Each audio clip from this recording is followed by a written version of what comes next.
அல்ஹம்துலில்லா அஷ்ஹது அல்லா இலாஹா இல்லல்லா வஹதஹு லா ஷரீக லஹு. அல்லாவோட மாபெரும் கிருபையால் நம்ம வணக்கத்துக்குரியவர் அல்லாஹ் மட்டும்தான் அப்படின்னு நம்ம நம்பிக்கை கொண்டு இருக்கோம். இது அல்லாஹ் நம்ம மேல் புரிஞ்ச மாபெரும் கருணையாக இருக்குது. இப்படிப்பட்ட அருள் கொடைக்கு நம்ம அல்லாஹ்க்கு நம்ம அதிகமாக நம்ம நன்றி செலுத்திப்போம். நம்ம கடந்த பல வாரமாக தொடர்ந்து நன்னெறியை பற்றி பார்த்துக்கிட்டு வரோம். சூரா 2 வசனம் 177 உள்ள நன்னெறியை பற்றி பார்த்துக்கிட்டு இருக்கோம். அந்த வசனத்தை அதை ஆரம்பிக்கிறதுக்கு முன்னாடி படிச்சுக்கிறேன். அவுது பில்லாஹி மினஷ் ஷைத்தானிர் ரஜீம், பிஸ்மில்லாஹிர் ரஹ்மானிர் ரஹீம். நன்னெறி என்பது உங்களுடைய முகங்களை கிழக்கிலோ அல்லது மேற்கிலேயோ நோக்கி திருப்பிக் கொள்வதல்ல. நன்னெறியாளர்கள் எவர் என்றால் கடவுள், இறுதி நாள், வானவர்கள், வேதம் மற்றும் நபிமார்கள் மீது நம்பிக்கை கொள்வர்களே ஆவர். மேலும் அவர்கள் உறவினர்களுக்கும் அனாதைகளுக்கும் தேவையுடையவர்களுக்கும் பயணத்தில் இருக்கின்ற அந்நியர்களுக்கும் யாசிப்பவர்களுக்கும் மேலும் அடிமையை விடுவிப்பதற்கும் பணத்தை ஓப்புடன் அளிப்பார்கள். மேலும் அவர்கள் ஸலாத் தொடர்பு தொழுகையை கடைபிடிப்பார்கள். அத்துடன் ஜக்காத் கடமையான தர்மத்தை கொடுப்பார்கள். மேலும் அவர்கள் வாக்குறுதி ஒன்றை செய்கின்ற போதெல்லாம் அவர்கள் தங்களுடைய வார்த்தையை காப்பாற்றுவார்கள். மேலும் வன்கொடுமை, கஷ்டம் மற்றும் போரை எதிர்கொள்ளும் போது உறுதிப்பாட்டுடன் தளராது இருப்பார்கள். இவர்கள்தான் உண்மையாளர்கள், இவர்கள்தான் நன்னெறியாளர்கள் அப்படின்னு அல்லாஹ் இந்த வசனத்தில் ஒரு லிஸ்ட்டை சொல்லிட்டு இவங்க தான் உண்மையாளர்கள், இவங்க தான் நன்னெறியாளர்கள் அப்படின்னு அல்லாஹ் அங்கீகரிச்சிருக்காங்க. அப்படிப்பட்டவங்க என்னன்னா கடவுள், இறுதி நாள், வானம், வேதம், நபிமார்கள் மீது நம்பிக்கை கொள்வாங்க. அடுத்தது செயல்முறையில் தர்மம், சலாத்து, ஜக்காத்து, வார்த்தையை காப்பாற்றுவாங்க, உறுதிப்பாட்டுடன் இருப்பாங்க இப்படின்னு அல்லாஹ் இதில் 10 பாயிண்ட் சொல்லியிருக்காங்க. இதில் கடந்த வாரத்தில் நம்ம கடந்த இதில் 8 பாயிண்ட் பார்த்துட்டோம். இன்ஷா அல்லாஹ் இன்னைக்கு வார்த்தையை காப்பாற்றுவார்கள் மற்றும் உறுதிப்பாட்டுடன் இருப்பார்கள் அப்படின்னு உள்ள தலைப்பில் இன்ஷா அல்லாஹ் பார்ப்போம். ஏன்னா நன்னெறியை பற்றி நம்ம பார்த்துருக்கோம். நன்னெறி ரொம்ப ஒரு வெற்றிக்குள்ள நம்ம ஆன்மாவை மீட்டு வெற்றி பெற்றுட்டு அல்லாவோட சாம்ராஜ்யத்தில் திரும்பி போகிறதுக்குள்ள மெயினான டூலாக இருக்குது. இது அல்லாஹ் நம்மளுக்கு வழிகாட்டுதலான இறுதி வேதமான எல்லா வேதத்தையும் உள்ளடக்கியதாக இறுதி வேதமான குரானை நம்மளுக்கு அல்லாஹ் கொடுத்துருக்காங்க. இதில் நன்னெறினா என்னன்னு சொல்லிட்டு சில பாயிண்ட்டு இந்த வசனத்தில் சொல்லியிருக்காங்க. அதை நம்ம பின்பற்றும் போது நம்ம நன்னெறிகளாக இருந்து வெற்றி பெறுவோம். அந்த அளவுக்கு நன்னெறின்னு சொல்லிட்டு அல்லாஹ் குரானில் பல வசனத்தில் இவர்கள் தான் வெற்றி பெற்றவங்கன்னு சொல்லிட்டு நன்னெறியாளர்களை குறிப்பிட்டு சொல்லியிருக்காங்க. இன்ஷா அல்லாஹ் இப்போ நம்ம வாக்குறுதியை நிறைவேற்றுவது நன்னெறிகளின் ஒரு நன்னெறியாளர்களின் ஒரு பண்பாக இருக்குது. உண்மையாளர்களோட, உண்மையான நம்பிக்கையாளர்களோட ஒரு அடையாளமாக இருக்குது. அவங்க வாக்கு ஒன்று கொடுத்துட்டாங்கன்னா அதை காப்பாற்றுவாங்க. எல்லாத்துக்கும் மேலே வாக்குறுதியை காப்பாற்றுவது என்பது அல்லாஹ்வோட கட்டளையாக இருக்குது. நம்ம ரம்லான் மாதத்தில் நம்ம இரவில் நம்ம பயானில் நம்ம சகோதரர் சொன்னாங்க, அல்லாஹ்வோட கட்டளையை நம்ம காப்பாற்றுனா நம்மளுக்கு வாழ்வாதாரத்தை அதிகப்படுத்துவாங்க, நம்மளுக்கு எந்தவித நெருக்கடியும் வராது அப்படின்னு உள்ளதை நம்ம டீட்டெயிலாக விளக்கி சொன்னாங்க. அந்த கட்டளையில் ஒன்று அவங்க வாக்குறுதியை காப்பாற்றுவாங்க. வாக்குறுதியை காப்பாற்றுவது ரொம்ப ரொம்ப கட்டாயமாக இருக்குது. ரொம்ப மிகப்பெரிய அது ஒரு பொறுப்பு அப்படின்னு சொல்லிட்டு அல்லாஹ் சூரா 17 வசனம் 34 சொல்கிறாங்க. உங்களுடைய உடன்படிக்கையை நீங்கள் நிறைவேற்ற வேண்டும், ஏனெனில் ஒரு உடன்படிக்கை என்பது மிகப்பெரிய பொறுப்பு ஆகும் அப்படின்னு நம்ம ஒரு வாக்குறுதியை கொடுத்துட்டா அதை நிறைவேற்றணும். இது நன்னெறியாளர்களோட பண்பு. இப்போ இப்போ உலகத்தில் நம்ம பார்க்குறோம், அவங்க நன்னெறியாளர்கள், நம்பிக்கையாளர்கள்னா அவங்க தோற்றத்தில் அடையாளம் காமிக்கிறாங்க. ஒவ்வொரு மதத்துக்கும் ஒவ்வொரு கலர் வச்சுருக்கிறாங்க. காவி கலர் போட்டால் இந்த மதத்தை சேர்ந்தவங்க, வெள்ளை கலர் போட்டால் இந்த மதத்தை சேர்ந்தவங்க, இந்த மாதிரி ஒரு ட்ரெஸ்ஸை போட்டுக்கிட்டு இந்த மாதிரி ஒரு தோற்றம் வச்சுக்கிட்டாங்கன்னா இவங்கெல்லாம் நன்னெறியாளர்கள் இவங்கெல்லாம் அப்படின்னு சொல்லிட்டு ஒரு தோற்றத்தில் அவங்க அவங்களோட இதை காமிக்க பார்க்குறாங்க. அல்லாஹ் நம்ம குரானை நம்ம ஆராய்ஞ்சு பார்க்கும்போது அவங்களோட செயலில் தான், அவங்கள்ட்ட பழகும் போது, அவங்கள்ட்ட வியாபாரம் பண்ணும் போது, அவங்க கொடுத்த வாக்குறுதியை காப்பாற்றும் போது, நியாயமாக இருக்கும் போது, மற்றவங்கள்ட்ட அந்நியர்கள் கூட பழகும் போது, மற்றது எல்லாத்துலேயும் அவங்க வந்து ஒழுக்கத்தை பேணுவாங்க, அல்லாவோட கட்டளையை காப்பாற்றுவாங்க அப்படின்னு சொல்லிட்டு அல்லாஹ் வந்து செயல்முறையில் தான் சொல்லியிருக்காங்க. ஃபார் எக்ஸாம்பிள் வந்து ஒரு அந்நிய பெண்களை நீங்கள் வந்து உற்று நோக்காதங்க, பார்வையை தாழ்த்திக்கிங்க அப்படின்னு அல்லாஹ் ஆண்களுக்கும் பெண்களுக்கும் சொல்லியிருக்காங்க. வியாபாரம் பண்ணும்போது அவங்க நேர்மையாக இருப்பாங்க, இடையில வந்து மோசடி பண்ண மாட்டாங்க அப்படின்னு சொல்கிறதுல வந்து இந்த வாக்குறுதி கொடுத்தா காப்பாற்றுவாங்கன்னு உள்ளதும் நன்னறியாளர்களோட பண்பு. அதனால் அல்லாஹ் வந்து நன்னறிங்கிறது வந்து ஒரு செயல்முறையில் தான் அல்லாஹ் வந்து அதை சொல்லியிருக்காங்க. இதில் வந்து வார்த்தையை காப்பாற்றுறது ரொம்ப பெரிய ஒரு பொறுப்பாக இருக்குது அப்படின்னு இந்த வசனத்தில் பார்க்குறோம். அதே வாக்குறுதியை மீறிட்டா வந்து ஒரு பெரிய தண்டனைக்கு உள்ள ஒரு விஷயமாக மாறுது. எப்படி வந்து அல்லாஹ் வந்து நீங்கள் எவ்வளோக்கு எவ்வளோ எனக்கு நன்றி செலுத்துகிறீங்களோ நான் அவங்க அவ்வளோக்கு அவ்வளோ கொடுப்பேன் அப்படின்னு சொல்லும் போது, நன்றி கெட்டவர்களாக மாறிட்டாங்கன்னா தண்டனை பயங்கரமானது அப்படின்னு சொல்லும் போது, நீங்கள் வந்து இதே மாதிரி தான் வாக்குறுதியை அல்லாஹ் சொல்லியிருக்காங்க. நீங்கள் வாக்குறுதியை காப்பாற்றும் போது உங்களுக்கு நான் வெகுமதி அளிப்பேன் அப்படின்னு சொல்லிட்டு அவங்க நம்பிக்கையாளர்களோட ஒரு அடையாளமாக வாக்குறுதியை காப்பாற்றுவாங்க அப்படின்னு சொல்லியிருக்காங்க. ஆனால் வாக்குறுதியை முறிக்கிறது வந்து அது வந்து அல்லாஹ் வந்து தண்டனைக்குரியது அப்படின்னு சொல்லிட்டு பல வசனத்தில் சொல்லியிருக்காங்க. சூரா 16 வசனம் 91, 92. அவுதுபில்லாஹி மினஷ் ஷைத்தானிர் ரஜீம். பிஸ்மில்லாஹிர் ரஹ்மானிர் ரஹீம். கடவுளுடனான உங்களுடைய உடன்படிக்கையை நீங்கள் நிறைவேற்ற வேண்டும். அப்படி ஒரு உடன்படிக்கையை நீங்கள் செய்து கொள்ளும் சமயம் அவற்றை நிறைவேற்றுவதாக கடவுள் மீது சத்தியம் செய்த பின்னர் உங்களுடைய வாக்குறுதியை நீங்கள் மீற வேண்டாம். ஏனெனில் உங்களுக்கு உத்தரவாதம் அளிப்பவராக கடவுளை நீங்கள் ஆக்கியிருக்கின்றீர்கள். நீங்கள் செய்யும் ஒவ்வொன்றையும் கடவுளுக்கு தெரியும் அப்படின்னு சொல்லிட்டு வாக்குறுதியை மீறதுக்கு உள்ள உதாரணமாக அல்லாஹ் வந்து நல்ல நம்மளுக்கு புரியுற மாதிரி ஒரு ஈஸியான ஒரு உதாரணத்தை சொல்லியிருக்காங்க.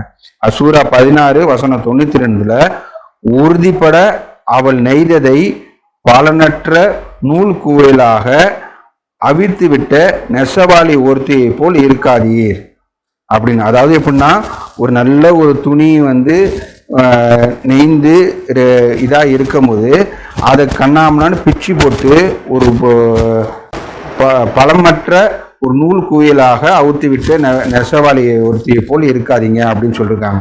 ஒரு வார்த்தை வந்து இது ஏன்னா வார்த்தையை காப்பாற்றுறது வந்து நம்ம பார்க்கும்போது அது வந்து நம்மளுக்கு உள்ள ஒரு ட்ரஸ்ட்டு, ஒரு நம்பிக்கையை ஏற்படுத்தும், ஒரு அக்ரிமெண்ட்டு, ஒரு ஃபெய்த்து, அவங்க மேலே வந்து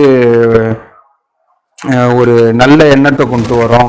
அந்த இதெல்லாம் வந்து வாக்குறுதியை காப்பாற்றுறதுல அல்லாஹ் அவ்வளோ ஒரு பெரிய விஷயத்தை வச்சுருக்காங்க.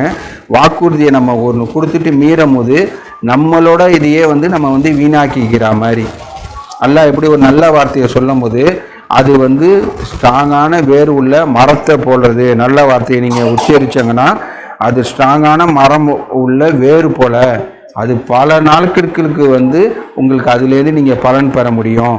அந்த மாதிரி வந்து இதை வந்து ஒரு நன்னேறியாளர்களோட தன்மை, நல்ல வார்த்தையை உச்சரிப்பாங்க அப்படின்னு.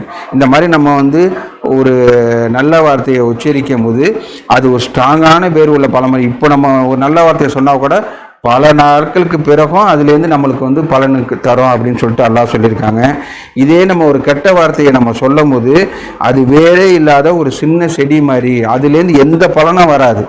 ஒரு நம்மளோட நம்பிக்கை, நம்மளோட ஒரு ஒரு ட்ரஸ்ட்டு, ஃபைத்து, அக்ரிமெண்ட்டு இதெல்லாம் வந்து நம்மளே வந்து வீணாக்கிக்கிற மாதிரி. அல்லாஹ் இந்த ஒரு எக்ஸாம்பிளை சொல்கிறாங்கல்ல, ஒரு நல்ல ஒரு துணியை நெய்ந்துட்டு அதை பலனற்ற நூல் குவியலாக கலச்சி விட்டதா போல ஆயிடும் அப்படின்னு.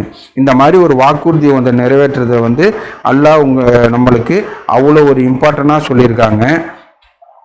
அடுத்தது, ஒருவரிட ஒருவர் மேன்மையை பெறுவதற்காக வாக்குறுதியை நீங்கள் துஷ்பிரயோகம் செய்யாதீர்கள். இதுவே உங்களுக்கு ஒரு உதாரணமாகும். எதுனா அந்த நெய்ந்ததை பலனற்ற ஆக்குறது தான் உதாரணம்னு அல்லாஹ் சொல்லியிருக்காங்க. ஒரு குடும்பம் மற்றொன்றை விட பெரியதாக இருந்த போதிலும் கடவுள் இவ்விதமாக உங்களை சோதிக்கின்றார். நம்மளோட சோதனை இதுலேயும் இருக்குது. வாக்குறுதி கொடுத்துட்டோன்னா அதை நம்ம காப்பாற்றுறோமா அப்படின்னு சொல்லிட்டு நம்ம வந்து அல்லாஹ் இதுலேயும் நம்மளுக்கு ஒரு சோதனை வச்சுருக்காங்க. சோதிக்கிறாங்க அப்படின்னு நம்ம பார்க்குறோம். நீங்கள் தர்க்கித்து கொண்ட ஒவ்வொன்றையும் உயிர் தெற்பப்படும் நாளில் அவர் உங்களுக்கு நிச்சயமாக உங்களுக்கு காட்டுவார் அப்படின்னு சொல்லியிருக்காங்க. அடுத்தது 5:1, நம்பிக்கை கொண்டோரே உங்களைத்தான். இந்த மாதிரி ஒவ்வொரு வசனமும் சொல்லும் போது அல்லாஹ் ஒரு குறிப்பிட்டு சொல்லியிருக்காங்க. நம்ம நம்பிக்கை கொண்டவர்களாக இருந்தோன்னா நம்மளை குறிப்பிட்டு சொல்லியிருக்காங்க. நம்ம பேரை கூப்பிட்டு, நம்ம ஒரு ஆளை கூப்பிடணும்னா அவங்கள பேரை கூப்பிட்டு நம்ம சொல்கிறோம்ல, அந்த மாதிரி நம்மளை ஒவ்வொரு ஆளையும் கூப்பிட்டு அல்லாஹ் வந்து இந்த வசனத்தை சொல்கிற மாதிரி நம்ம இன்னைக்குன்னு நம்பிக்கை கொண்டோரே உங்களைத்தான் அப்படின்னு அல்லாஹ் சொல்லிட்டு உங்களுடைய உடன்படிக்கையை நீங்கள் நிறைவேற்ற வேண்டும். நம்பிக்கை கொண்டோரேன்னு சொல்லிட்டு நம்மளை கூப்பிட்டுட்டு நீங்கள் வாக்குறுதி ஒன்று செஞ்சாங்கன்னா அதை நிறைவேற்றுங்க அப்படின்னு அல்லாஹ் நம்மளுக்கு வாக்குறுதி கொடுத்துருக்காங்க. வாக்குறுதியை கொடுத்துட்டு மீறது வந்து ஒரு நயவஞ்சகத்தோட தன்மையாக இருக்குது. நயவஞ்சகத்தை பற்றி அல்லாஹ் வந்து நயவஞ்சகரை பற்றி அல்லாஹ் சொல்லும் போது பல வசனத்தில் அதை வந்து சொல்லியிருக்காங்க. அவங்க வந்து நரகத்தில் கீழான குழியில் வந்து உட்படுத்தப்படுவார்கள், அவர்களுக்கு உதவுவர்கள் எவரும் இங்கே காண மாட்டீர்கள் அப்படின்னு சொல்லிட்டு நயவஞ்சகர்களை பற்றி அல்லாஹ் வந்து ஒரு அந்த மாதிரி இருக்கக்கூடாது அப்படின்னு சொல்லியிருக்காங்க. வாக்குறுதி காப்பாற்றினா அல்லாஹ் வந்து நம்மளுக்கு வெகுமதி அளிக்கிறாங்க அப்படின்னு நம்ம பார்க்குறோம். அதுக்கப்புறம் பொய்களை 116 பொய்களை புனைந்து அவற்றை கடவுள் மீது சாட்டுவதற்காக இது அனுமதிக்கப்பட்டது, மேலும் இது அனுமதிக்கப்படாதது என்று கூறி உங்களுடைய சொந்த நாவுகளால் நீங்கள் பொய் உதிரிக்க வேண்டாம். நிச்சயமாக பொய்களை புனைந்து அவற்றை கடவுள் மீது சாற்றுபவர்கள் ஒருபோதும் வெற்றி அடைய மாட்டார்கள் அப்படின்னு அல்லாஹ் வந்து யார் வெற்றி அடைய மாட்டாங்க அப்படின்னு உள்ளதை சொல்லியிருக்காங்க. அடுத்தது இதுலேயும் வந்து அல்லாஹ் நம்பிக்கையாளர்களை கூப்பிட்டு சொல்லியிருக்காங்க. நம்ம நம்பிக்கையாளர்களாக இருக்கனால நம்மளுக்கு ஒவ்வொரு ஆளுக்கும் அல்லாஹ் அதை வந்து அந்த செய்தியை சொல்லியிருக்காங்க. ஓ நம்பிக்கை கொண்டோரே உங்களைத்தான். 16 அதாவது 61 2வது வசனம். ஓ நம்பிக்கை கொண்டோரே உங்களைத்தான், நீங்கள் செய்யாதவற்றை ஏன் நீங்கள் கூறுகின்றீர்கள்? நீங்கள் செய்யாதவற்றை கூறுவது கடவுளின் பாதையில் மிகவும் வெறுப்புக்குரியதாகும். இந்த செய்யாததை நம்ம சொல்லவே கூடாது. இதை வந்து ஒரு வாக்குறுதியை ஒரு மீறாமர் தான். செய்யாதவற்றை நான் தான் செஞ்சேன்னு ஒரு பெருமைக்கோ அல்லது ஒரு ஊக்கத்துக்கோ அல்லது நம்மளை ஒரு பாராட்டுறதுக்கோ வந்து நம்ம அதில் பங்கு இல்லாதப்ப நம்ம அதில் நம்ம பங்கு பெறக்கூடாது. நான் வந்து அதை நான் செய்யாததை நான் செஞ்சேன் அப்படின்னு சொல்லக்கூடாது அப்படின்னு. இது வந்து என்னன்னா வந்து ஒரு பிஸ்னஸில் நம்ம பார்க்கும்போது ஃபால்ஸ் கமிட்மெண்ட்டு. இதெல்லாம் வந்து நடக்காததை நம்ம வந்து இதெல்லாம் வந்து நாங்கள் செஞ்சோம் அப்படின்னு சொல்கிறதும் வந்து அது வந்து ஒரு ஃபால்ஸ் கமிட்மெண்ட்டு. இப்படி நீங்கள் செஞ்சங்கன்னா அல்லாஹ்வோட பாதையில் மிகவும் வெறுப்புக்குரியது அப்படின்னு சொல்லியிருக்காங்க. அல்லாஹ் வந்து அந்த மாதிரி விஷயத்தை வெறுக்கிறாங்க. நம்பிக்கை இந்த வசனம் ஆரம்பிக்கும் போதே நம்பிக்கை கொண்டோரேன்னு ஒரு பர்டிகுலர் குரூப்பை குறிப்பிச்சு அல்லாஹ் சொல்லியிருக்காங்க. நம்பிக்கை கொண்டோரே உங்களைத்தான், நீங்கள் செய்யாதவற்றை ஏன் நீங்கள் கூறுகின்றீர்கள்? நீங்கள் செய்யாதவற்றை கூறுவது கடவுளின் பாதையில் மிகவும் வெறுப்புக்குரியதாகும். இது வந்து அல்லாஹ்வோட ஒரு கட்டளையாக இருக்குது. அல்லாஹ்வோட கட்டளையை மீறுறது நம்மளுக்கு வாழ்வாதாரமான அல்லாஹ்வோட அருள், அல்லாஹ்வோட ஆசீர்வாதங்களை நம்ம மேலே வந்து அல்லாஹ் அருள் புரிகிறாங்க. கட்டளையை நம்ம நிறைவேற்றும் போது அது அருள் புரிகிறாங்க. கட்டளையை நம்ம வந்து கடைப்பிடிக்காம தவற விட்டுட்டாதான் அவங்களுக்கு வந்து கஷ்டத்தை துன்பத்தையும் கொண்டு தீண்டினோம்னு சொல்லிட்டு நம்ம பல வசனத்தில் நம்ம பார்க்குறோம். அதனால இதெல்லாம் ஒன்றும் ஒரு எக்ஸாம்பிள் நம்ம குரான் கிளாஸில் டிஸ்கஸ் பண்ணி குரான் ஆராய்ஞ்சு பார்க்கும்போது கட்டளையை நம்ம கடைப்பிடிச்சா வாழ்வாதாரம் அருள் ஆசீர்வாதம் எல்லாமே நம்மளுக்கு வருது. கட்டளை நம்ம கைவிட்டுட்டோன்னா, கட்டளை நம்ம கடைப்பிடிக்காம விட்டுட்டோன்னா வறுமை எல்லாமே வந்து எல்லா நெகட்டிவ் திங்கும் நம்மளுக்கு ஏற்படுது. அதனால் நம்ம வந்து இதையும் நம்ம சரி செஞ்சுக்கணும். நம்மளுக்கு வாழ்வாதாரம் தேவைப்படுது, உடல் ஆரோக்கியம் தேவைப்படுது, பாதுகாப்பு தேவைப்படுது, குடும்ப ஒற்றுமை தேவைப்படுது, எல்லாமே தேவைப்படும் போது நம்மளோட ஃபோக்கஸ் வந்து நம்ம கட்டளையை ஆர்வமாக ஸ்ட்ரிக்டாக கடைப்பிடிக்கிறதுல நம்ம முன்னோப்போம். இன்ஷால்லா தொடர்ந்து பார்ப்போம். ஆதியில் செஞ்ச பாவத்துக்கு பாவ மன்னிப்பு கேட்போம். தூபில்லா அல்ஹம்துலில்லாஹ் அஷ்ஹது அல்லா இலாஹ இல்லல்லாஹ் வஹதஹு லா ஷரீக லஹு. வாக்குறுதி ஒன்றை கொடுக்கும்போதெல்லாம் அவர்கள் காப்பாற்றுவார்கள் அப்படின்னு நம்ம பார்த்தோம். அடுத்தது வந்து உறுதியோடு தளராது இருப்பார்கள் அப்படின்னு அல்லாஹ் வந்து சொல்லியிருக்காங்க. சபூர் இஸ்திகாமா அப்படின்னு அல்லாஹ் நம்மளுக்கு சொல்லியிருக்காங்க. சூரா 3 வசனம் 200 அவுது பில்லாஹி மினஷ் ஷைத்தானிர் ரஜீம் பிஸ்மில்லாஹிர் ரஹ்மானிர் ரஹீம். ஓ நம்பிக்கை கொண்டவரே உங்களைத்தான், நம்மளை தான் அல்லாஹ் குறிப்பிட்டு சொல்லியிருக்காங்க.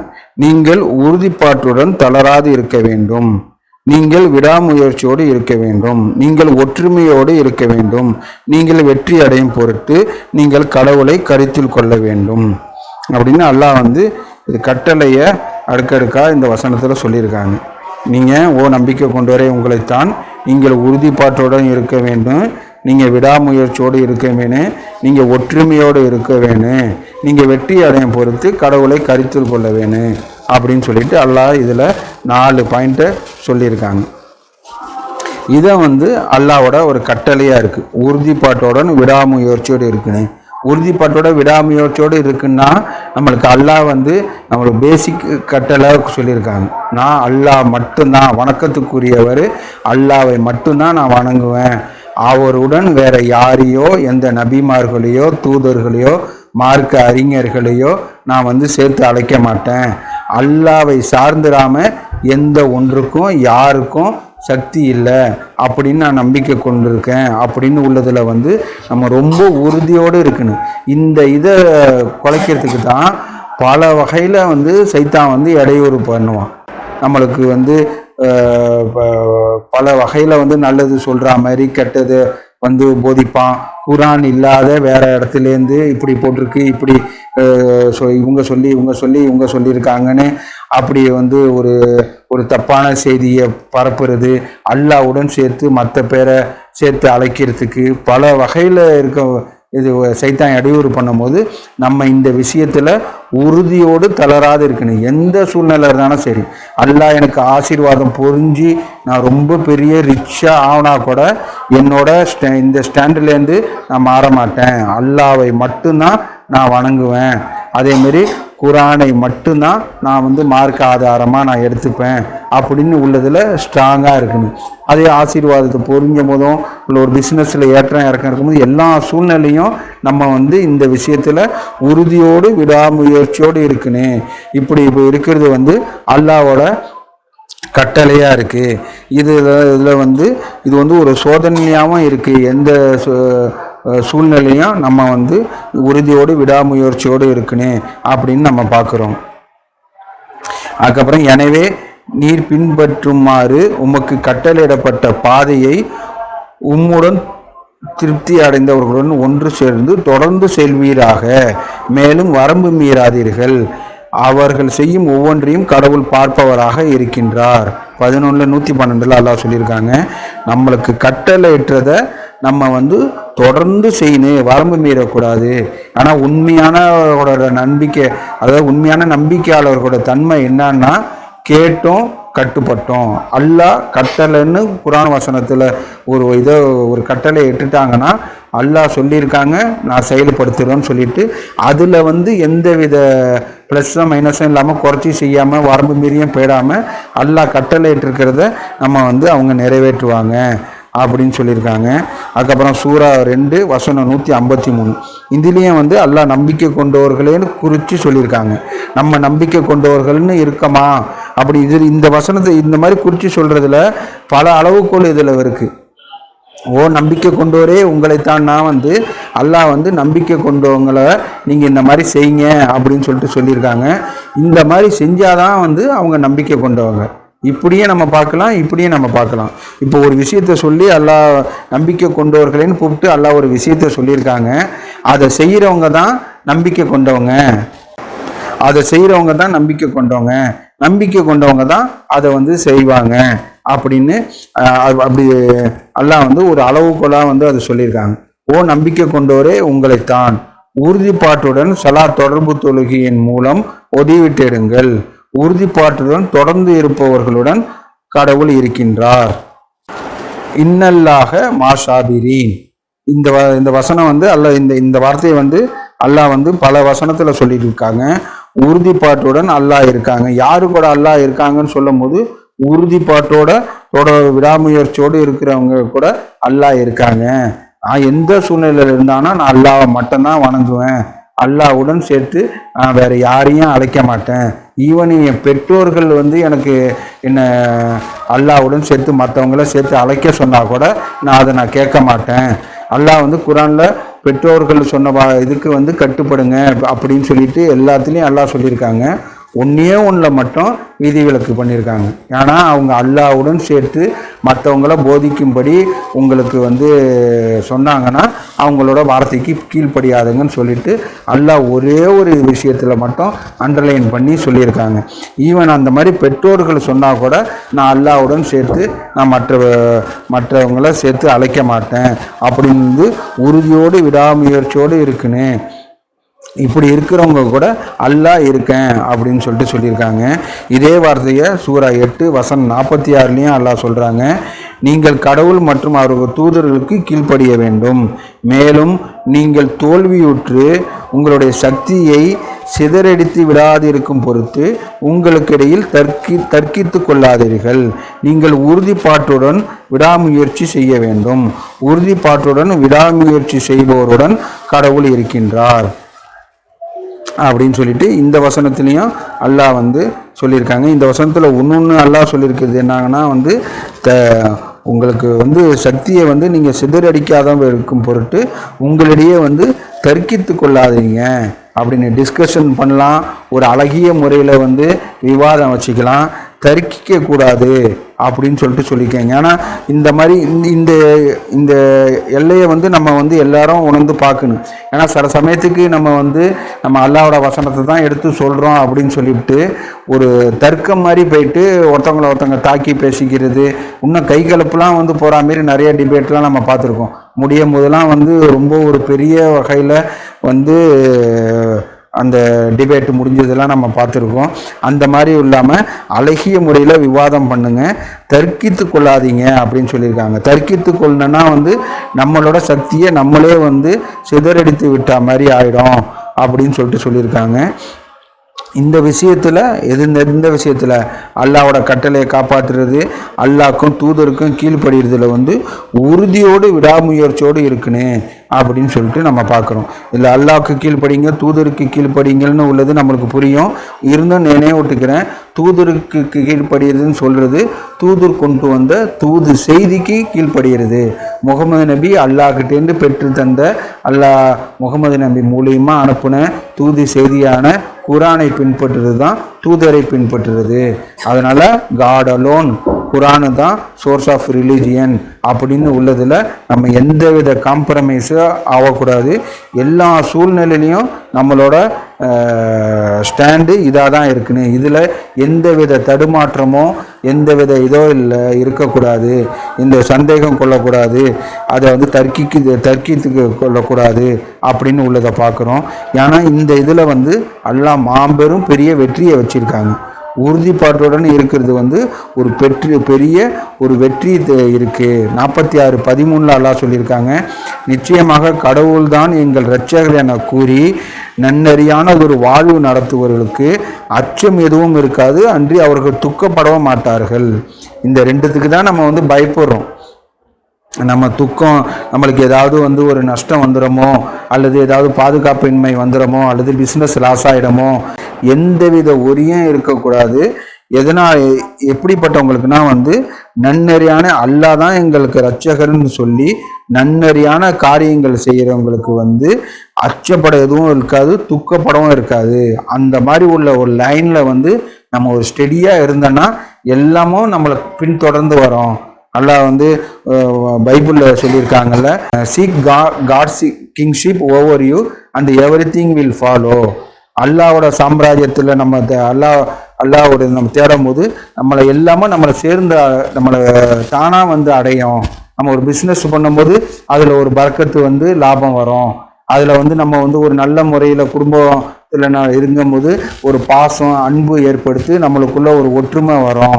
அதேமாரி வந்து நம்மளுக்கு ஒரு அல்லாஹ் வந்து பாதுகாப்பு வழங்குறாங்க.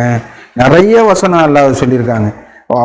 எதிரிகள் வந்து வரம்பு மீறி உங்களை தாக்குறதுலேருந்து அல்லாஹ் வந்து தடுக்கிறாங்க, அவங்களோட கரத்தை வந்து தடுத்து நிறுத்துறாங்க அப்படின்னு சொல்லிட்டு அல்லாஹ் நிறைய இன்விசிபிள் சோல்ஜரை கொடுத்து நம்மளை பாதுகாக்கிறேன் அப்படின்னு சொல்லிட்டு அல்லாஹ் குரானில் படிக்கும்போது இந்த மாதிரி நிறைய விஷயம் இருக்குது. நம்மளை வந்து இப்போ எதிரியோட கரத்தை வந்து அல்லாஹ் தடுத்து நிறுத்துகிறாங்க, நம்மளுக்கு எந்தவித ஆபத்தோ தீங்கோ ஏற்படாமல் இருக்கிறதுக்கு பிஸ்னஸில் வந்து பறக்கத்து செய்கிறாங்க. நீங்கள் ஒரு நல்ல வார்த்தை சொன்னாங்கன்னா அதை வந்து உங்களுக்கு ஒரு பல மடங்காக வந்து உங்களுக்கு பல காலத்துக்கு வந்து ஒரு பலன் தரக்கூடியதாக ஆக்குறாங்க, உங்களோட எதிரி கூட உற்ற நண்பனாகி விடுவாங்க. இதெல்லாம் நம்ம நினச்சி பார்க்கும்போதே வந்து அல்லாவோட அருளால் அந்த பர்ஃபெக்ட் ஹாப்பினஸை உணர முடியுது. நம்மளுக்கு எதிரியே கிடையாது. பிஸ்னஸ்லேயோ சொந்த பந்தத்திலேயோ பக்கத்து வீட்டு ஏற்ற வீட்லேயோ யாருமே வந்து நம்மளுக்கு எதிரி இல்லை. எல்லாரும் உற்ற நண்பர். உற்ற நண்பர்னா அல்லாஹ் சொல்லும் போது அப்படி சொல்லியிருக்காங்க, அவங்களுக்கு அச்சம் கொள்ள எதுவும் இருக்காது, துக்கப்படவும் மாட்டாங்க அப்படின்னு சொல்லிட்டு இந்த நன்னறி அல்லாஹ் மட்டும் வணங்கி நன்னேரான காரியம் செய்யறதுக்கு அல்லாஹ் இவ்வளோ பெரிய மகத்தான ஒரு வெற்றியை கொடுத்துருக்காங்க. அதுக்கப்புறம் நிச்சயமாக இது வந்து ஒரு சோதனையும் இருக்கு அப்படின்னு சொல்லிட்டு சூரா 2 வசனம் 155 நிச்சயமாக நாம் உங்களை ஓரளவு பயம், பசி, மேலும் பணம், வாழ்வு மற்றும் விளைச்சல்கள் ஆகியவற்றின் நஷ்டத்தின் மூலம் சோதிப்போம். உறுதியோடு இருப்பவர்களுக்கு நற்செய்தி வழங்குவீராக. இது முன்னாடி உள்ள வசனம் தான் இதுக்குள்ள ஆன்சர். ஓரளவு பயம், நம்ம பயம்னா எதுக்கு பயப்படுறோன்னு நம்மளுக்குள்ளேயே கேட்டுக்கிட்டாலே தெரியும். அதுக்கப்புறம் பசி, அதுக்கப்புறம் பணம், விளைச்சல், அதுக்கப்புறம் ஆகியவற்று மூலம் நஷ்டத்து மூலம் உங்களை சோதிப்போம் அப்படின்னு சொல்லிட்டு இந்த விஷயத்தில் நீங்கள் உறுதியோடு தளராது இருந்தாங்கன்னா அவங்களுக்கு நற்செய்தி வழங்குவீராக. இதெல்லாம் வந்து டெம்பரரி தான். இதில் உனக்கு எந்தவித துக்கமோ பயமோ அச்சமோ எதுவும் இருக்காது. நீங்கள் தான் வெற்றி பெற்றவங்கன்னு வெற்றி பெறுவாங்க, உங்களுக்கு தான் வந்து மகத்தான வெகுமதி இருக்குது அப்படின்னு ஒரு நற்செய்தி நீங்கள் வழங்குங்க அப்படின்னு சொல்லிட்டு அல்லாஹ் உறுதிப்பாடு உடையவர்கள் அப்படின்னு சொல்லிட்டு குறிப்பிட்டு சொல்லியிருக்காங்க. இந்த உறுதிப்பாட்டு உடையவர்கள்னு சொல்லிட்டு நம்ம குரானில் சர்ச் பண்ணும் போதோ அப்படி இல்லாட்டி ஏஐயில் போய் நம்ம கேட்கும் போதோ நிறைய வசனம் எடுத்து சொல்லுது. நம்ம அந்த உறுதிப்பாட்டு உடையவர்களோட பற்றி அல்லாஹ் என்ன சொல்லியிருக்காங்க அப்படின்னு சொல்லிட்டு நம்ம வந்து நெட்டில் சர்ச் பண்ணும்போது நிறைய வசனம் இருக்குது. அதெல்லாம் நம்ம பின்பற்றுன்னு, ஏன்னா இது வந்து அல்லாஹ்வோட ஒரு பெரிய கட்டளையாக இருக்குது. அதுக்கப்புறம் இது வந்து ஒரு விசுவாசத்தின் பலத்தை வந்து நிரூபிக்கிறது. நான் விசுவாசம் கொண்டவன் தான், நான் நம்பிக்கை கொண்டவன் தான் அப்படின்னு சொல்லிட்டு நான் ப்ரூவ் பண்ணணும்னா ப்ரூவ் பண்ணுறதுக்காக தான் நம்ம இங்கே வந்திருக்கோம். நம்ம அல்லாஹ் நம்மளுக்கு இந்த ஒரு வாழ்க்கையை கொடுத்ததுக்கு வந்து நம்ம அல்லாஹ்வுடைய கட்டளையை கரெக்டாக நம்ம வந்து அல்லாஹ்வை மட்டும் வணங்கி நம்ம வந்து ஆன்மாவை மீட்டு கொள்கிறோமான்னு உள்ள ஒரு சோதனைக்காக தான் இங்கே வந்திருக்கோம். அப்படிப்பட்ட சோதனைக்கு வந்து இது வந்து நம்மளோட விசுவாசத்தின் பலத்தை வந்து நிரூபிக்கிறது. நான் வந்து உறுதியோடு விடாமுயற்சியோடு இருப்பேன். எந்த சூழ்நிலையில் இருந்தாலும் சரி, என்னோடய ஃபைனான்ஷியல் ஸ்டேட்டஸ் எந்த இதில் இருந்தாலும் சரி, நான் வந்து உறுதியோடு விடாமுயற்சியோடு இருப்பேன் அப்படின்னு சொல்லிட்டு இப்படிப்பட்டவங்களுக்கு தான் வந்து அல்லாஹ் நற்செய்தி கொடுக்குறாங்க. அவங்க அச்சப்பட எதுவும் தேவையில்லை, அவங்க துக்கப்படவும் தேவையில்லை அப்படின்னு சொல்லிட்டு சொல்லியிருக்காங்க. இப்படிப்பட்ட உறுதிப்பாட்டை நம்ம வந்து உங்களோட இரட்சகரை வழிபடுவதன் மூலியமாக நீங்கள் அடைய முடியும் அப்படின்னு 15:99 அல்லாஹ் சொல்லியிருக்காங்க. இப்படிப்பட்டவங்களை வந்து 41:30 அல்லாஹ் சொல்லியிருக்காங்களா, வானவர்களை கொண்டு அல்லாஹ் வந்து பாதுகாக்கிறேன் அப்படின்னு. அந்த வசனத்தை இன்னும் 2 வசனம் இருக்குது. அந்த வசனத்தில் அல்லாஹ் சொல்லியிருக்காங்க, கடவுள் தான் உங்கள் இரட்சகர் என பிரகடனம் செய்து பின்னர் நன்னெறியானதொரு வாழ்வு நடத்துகின்ற அவர்கள் மீது வானவர்கள் இறங்குகின்றனர். அவர்கள் அச்சம் கொள்ள எதுவும் வேண்டாம், அன்றி துக்கப்படவும் வேண்டாம். சோனம் உங்களுக்காக ஒதுக்கி வைக்கப்பட்டுள்ளது என்ற நற்செய்தியில் மகிழ்வடைவீங்கள் அப்படின்னு சொல்லிட்டு அல்லாஹ் வந்து நம்ம எதுக்காக வந்திருக்கோமோ அந்த ஒரு வெற்றி செய்தியை அல்லாஹ் சொல்லியிருக்காங்க. இந்த ஸ்கூலில் வந்து நம்ம ஒரு ஃபுல் வருஷம் நம்ம வந்து படித்து சின்ன சின்ன எக்ஸாம் எழுதின பிறகு கடைசியாக வந்து நீங்கள் promoted to next standard next கிளாஸ்ன்னு சொல்லிட்டு ஒரு ரிசல்ட்டு சொல்கிறாங்களே, நீங்கள் வெற்றி பெற்றவங்க, நீங்கள் அடுத்த இதுக்கு நீங்கள் பாஸ் ஆகி போயிட்டங்க அப்படின்னு சொல்கிற மாதிரி இந்த ஒரு எல்லாத்தையும் நம்ம இந்த விஷயத்த சொல்லியிருக்காங்க. நீங்கள் அச்சப்பட எதுவும் தேவையில்லை, நீங்கள் துக்கப்படவும் தேவையில்லை. இங்கே சோனம் வந்து உங்களுக்காக ரிசர்வ் பண்ணி வச்சுருக்காங்க. ரிசர்வேஷன் நம்ம வந்து ஒதுக்கி வைக்கப்பட்டுள்ளது என்ற நற்செய்தியில் மகிழ அடைவீங்க அப்படின்னு. நம்ம ஒரு ட்ராவல் பண்ணும்போது நம்மளுக்கு ஒரு ரிசர்வ் பண்ணி வச்சுட்டாங்கன்னா அதுக்கு நம்ம ஒரு நிம்மதியோடு போவோம். நம்மளுக்குன்னு ஒரு தனியாக ஒரு இடம் இருக்குது ட்ராவல் பண்ணுறதுக்கு, அந்த இடத்துல வேறு யாருக்கும் அந்த ஆக்குப்பை கிடையாது அது நம்மளுக்கு ரிசர்வ் பண்ணது அப்படின்னு சொல்லிட்டு நம்ம வந்து ஒரு நிம்மதியோட போவோம்ல, அந்த நிம்மதி வந்து அல்லாஹ் உறுதிப்பாட்டோட தளராது இருப்பவங்களுக்கு இப்படிப்பட்ட ஒரு இதே வாக்குறுதியை அல்லாஹ் வந்து கொடுக்குறாங்க. நிச்சயமாக அவர்கள் வழி நடத்தப்படுவார்கள். நமக்காக பாடுபவர்களை பொறுத்தவரை நமது பாதையில் நிச்சயமாக அவர்களை வழி நடத்துவோம். நிச்சயமாக கடவுள் பக்திமானவருடன் இருக்கின்றார். வழி நடத்துறேன் அப்படின்னு சொல்லியிருக்காங்க. ஆனால் எது சரியான வழின்னு தெரியாது. அல்லாஹ் அப்படிப்பட்டவங்களை உறுதியோடு இருக்கிறவங்களுக்கு வந்து நம்ம வழி நடத்துகிறேன். நம்ம ஃபஸ்ட்டு நம்ம ஸ்டெப்பு நம்ம அல்லாஹ் மட்டும்னு வச்சுட்டா மற்றது எல்லாத்தையும் அல்லாஹ் வந்து வழி நடத்துகிறேன், அப்படிப்பட்டவங்களுக்கு நேர் வழி நடத்துகிறேன் அப்படின்னு சொல்லியிருக்காங்க. அல்லாஹ் வந்து சூரா 11 வசனம் 115 ஒரு அசூரன்ஸ் கொடுத்துருக்காங்க. நீங்கள் தளராது சகித்திருக்க வேண்டும், ஏனெனில் நல்லோர்களுக்கு பிரதிபலன் அளிக்க ஒருபோதும் தவறுவதில்லை அப்படின்னு. அதனால் இந்த வசனத்திலே நம்மளோட ஃபுல் ஜும்மாவோட பாயிண்ட்டும் முடிஞ்சிருச்சு. நீங்கள் தளராமல் சகித்து இருக்க வேண்டும், ஏனெனில் கடவுள் நன்னறியாளருக்கு பிரதிபலன் அளிக்க ஒருபோதும் தவறுவதில்லை. அல்லாவோட பிரதிபலன் ரெடியாக இருக்குது. முன்னாடி வசனத்தில் படித்த மாதிரி ரிசர்வ் பண்ணி வச்சுருக்காங்க. அவங்க அச்சம் கொள்ள எதுவும் இல்லை, அவங்க துக்கப்படவும் தேவையில்லை. அவங்களுக்கு சொர்க்கம் வந்து அவங்களுக்கு வந்து ஒதுக்கி வைக்கப்பட்டு இருக்கிறது அப்படின்னு அல்லாஹ் நம்மளுக்கு வாக்குறுதி கொடுத்துருக்காங்க. அதனால் அல்லாஹ் இந்த பல மாதமாக பல வாரங்களாக நம்ம இதை பார்த்துட்டு வரோம், நன்னெறியை பற்றி. அந்த நன்னெறிகளை பற்றி அதை நம்ம திரும்பி படித்து அதில் ஒவ்வொரு பாயிண்ட்டும் நம்ம வாழ்க்கையில் நம்ம அதை கட்டளை அல்லாவோட அருளில் இம்மையிலையும் மறுமையிலையும் பெற்று சொர்க்கத்துக்கு அல்லாஹ் நம்ம எல்லாரையும் ஆக்கி வைக்கிட்டோம். தொழுகை நிலைநாட்டுவோம். வைக்கிமு ஸலாத்.